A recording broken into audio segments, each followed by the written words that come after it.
So Gary asks, why is it that in the Eastern Church they have a stronger presence of icons, while in the West we do not?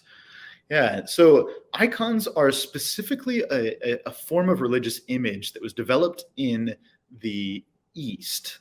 And in the West, we started with icons, right? It all kind of we started together, but there was the iconoclastic heresy in the East. So iconoclasm was a statement, or it was a heresy that took God's command not to create molten images uh, a little bit too far. So it said, well, in the Old Testament, God said you cannot create any images. Therefore, any image, including religious images, are evil. But what then happened is this reflection came about, and we recognized, well, no, actually, Jesus Christ is the image of the Father. Whoever sees me sees the Father, as Christ said.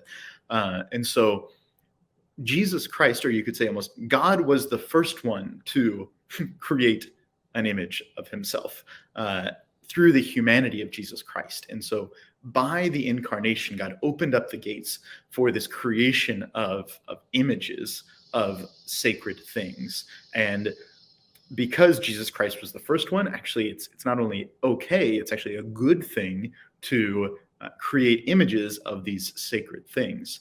And so they had the iconoclastic heresies that they struggled through,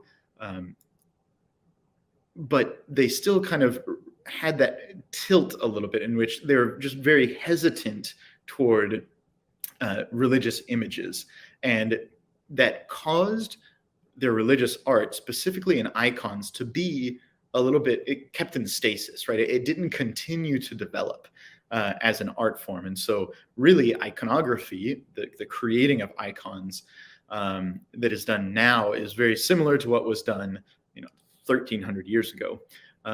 Whereas in the West, what happened was our art forms continued to develop.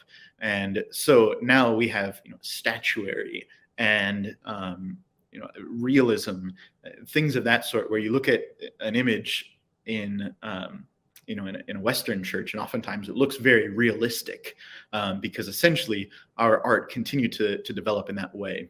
And so both are these images, representations of the saints, or of Jesus Christ, or one of the divine persons, or one of the mysteries of Christ's life.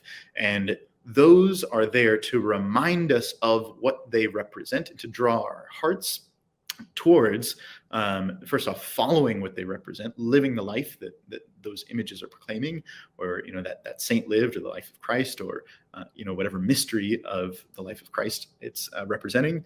And also to, in a sense, kind of remind us that it helps us to learn and know more about that saint, or that person of the Trinity, or that mystery of Christ's life.